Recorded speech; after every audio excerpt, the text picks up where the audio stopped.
Visa scam से किस तरह से आप लोग बच सकते हैं? जैसे कि आप लोग वीडियो देखते हैं किसी के साथ 20 लाख 30 लाख का स्कैम हो जाता है, लोग एडवांस पैसे दे देते हैं। तो आज मैं आप लोगों को बताऊंगा कंसल्टेंट और एजेंट के अंदर क्या फ़र्क होता है और उसके अलावा जो एजेंसी होती है वो किस तरह से काम करती है, ताकि आप लोग इस चीज़ को समझें और आप लोगों के साथ कभी भी फ्रॉड ना हो। वीज़ा कहाँ से मिलता है, कैसे मिलता है, इस हवाले से भी गाइड करूँगा ताकि आप लोग किसी को इस तरह से पैसे ना दे दें। अच्छा, मैं आप लोगों को एक चीज़ बताता हूँ। अगर आप लोग मान लो इटली का कोई वीज़ा लेने जा रहे हैं, ठीक है? ये अवेयरनेस वीडियो है ताकि आप लोग स्कैम से बच सकें।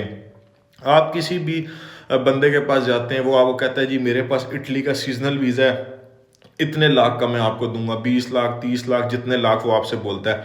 आप जाके उसे कहते हैं जी ये लो 5 लाख 10 लाख 20 लाख 30 लाख और हमें वीज़ा दे दो। फ्रेंड्स, कभी भी इस तरह से वीज़ा नहीं मिलता। सबसे पहले होता क्या है, आप लोगों ने चीज़ों को समझना होता है। चाहे किसी भी कंट्री का वीज़ा है, अब वो आपको मंगवा के दे रहा है ना, तो आप उससे बोलें ठीक है, अगर आप मुझे मंगवा के दे रहे हो मैं तैयार हूँ लेने के लिए।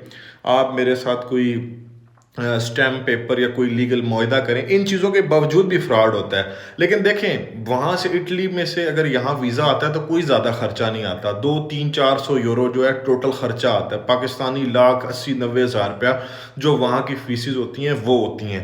लेकिन आप लोग क्या गलती करते हैं कि आप लोग उस बंदे को पैसे दे देते हैं। जब आप लोग उसको पैसे देते हैं 20 30 लाख रुपया, समटाइम्स आपको fake job offer letter, fake नोला उस्ता या कोई भी फेक डॉक्यूमेंट्स आपको पकड़ा दिया जाता है। उसके बाद आपसे राब्ता ख़त्म हो जाता है। फिर आप लोग जो है परेशान हो जाते हैं। देखिए, वीज़े की कोई इतनी ज़्यादा कॉस्ट नहीं होती। वीज़े की बहुत कम कॉस्ट होती है। एम्बेसी कितने चार्ज करती है? 50,000 ले लेगी फ़ीस, 1 लाख ले लेगी।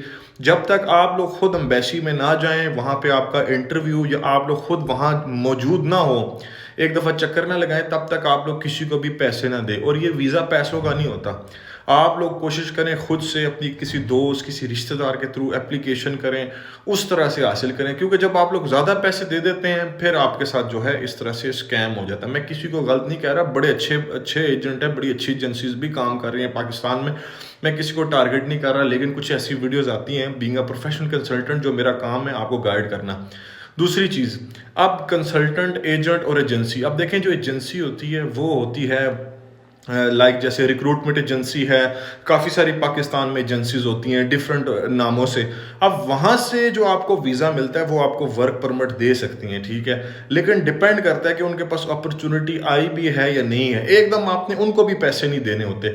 थोड़े बहुत एडवांस दे, 30 40 हज़ार 50 हज़ार, सिर्फ देखें वो करते क्या हैं और उनका प्रीवियस आप देखें कि उनका कैसा मतलब कि वीज़ा के हवाले से रहा है। तो वो आप लोग एकदम दौड़ के किसी को भी पैसे ना दिया करें। मैंने आपको बताया इतना खर्चा नहीं होता। अच्छा, कंसल्टेंट का क्या काम होता है, वो क्या कर सकता है आपके लिए, तो वो मैं आपको बताता हूँ। देखें, जैसे हमारी एक कंसल्टेंसी है, हमारी फर्म है। हमारा काम क्या होता है कि आप लोगों को गाइड करना। हम वीज़ा नहीं देते किसी को जॉब हम नहीं देते, कोई किसी किस्म की प्लेसमेंट नहीं करवाते। लेकिन अगर कोई बंदा यूके के लिए फ़ाइल बनवाना चाह रहा है, अप्लाई करना चाह रहा है विज़िट वीज़ा, खुद से उससे नहीं पता, तो हम उसके लिए ट्रैवल प्लान बना देंगे, कवर लेटर बना देंगे, वीज़ा एप्लीकेशन फॉर्म फिल कर देंगे। लेकिन हम किसी को कोई किसी किस्म की गारंटी या कोई किसी किस्म की श्योरिटी वगैरह ये सब चीज़ें नहीं देते। ये होता है कंसल्टेंट का काम, आपका फॉर्म फिल करना, आपको गाइड करना, आपकी असेसमेंट करना और इन सारी चीज़ों को देखना, आपको बताना कि आपके चांस है या नहीं है, या किस कंट्री का वीज़ा अप्लाई करें, एडवाइस। तो उसके नॉमिनल से चार्जेस होते हैं, वो एक अलग चीज़ होती है। वो मेहनत के चार्जेस होते हैं, जो मेहनत की उसके चार्ज लिए। उसमें हमारे कोई डिसीजन के चार्जेस नहीं होते। वो एम्बेसी ने सारा काम करना है भाई। हमारा होता है बीइंग अ प्रोफेशनल कंसल्टेंट आपको गाइड करना। तो ये अगर वीडियो आपने यहाँ तक देख ली है तो आप लोगों को बहुत चीज़ें समझ आ गई होंगी। स्टडी वीज़ा उसका भी थोड़ा बहुत होता है, ठीक है? उसमें क्या होता है कि कभी भी आप लोग किसी कंसल्टेंट को पैसे ना दें, किसी भी एजेंट को पैसे ना दें, मतलब 20 30 लाख 40 लाख जो कंसल्टेंसी फीस है वो समझ आती है, ठीक है? आपकी फ़ाइल प्रिपेयर कर रहा है यूनिवर्सिटी में अप्लाई करने के लिए, 30 40 50 हज़ार, वो जितने भी ले रहा है उसकी मर्ज़ी है, वो लेगा, ज़ाहिर बात है वो लेगा तो आपको प्रोसेस करवाएगा। लेकिन यूनिवर्सिटी की फ़ीस आप कभी भी किसी को ना दें, वो आप लोग खुद से पे करें।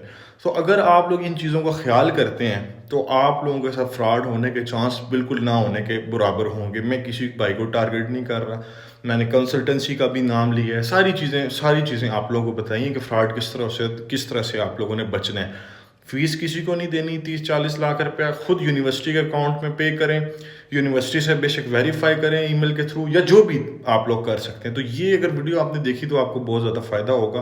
बाकी मैंने आपको बताया हमारी सर्विसेज क्या है, हम किस तरह से, कोई जॉब हम नहीं देते, हमारी सर्विसेज हैं डिफरेंट एप्लीकेशन, स्पोर्ट की, मतलब CV कवर लेटर, लेकिन फाइनल डिसीजन हमेशा जो है एम्प्लॉयर और कंपनी के ऊपर होता है, और इसी तरह एम्बेसी के ऊपर होता है। हम कोई भी कंसल्टेंट आपको वीज़ा नहीं दे सकता। अस्सलाम वालेकुम।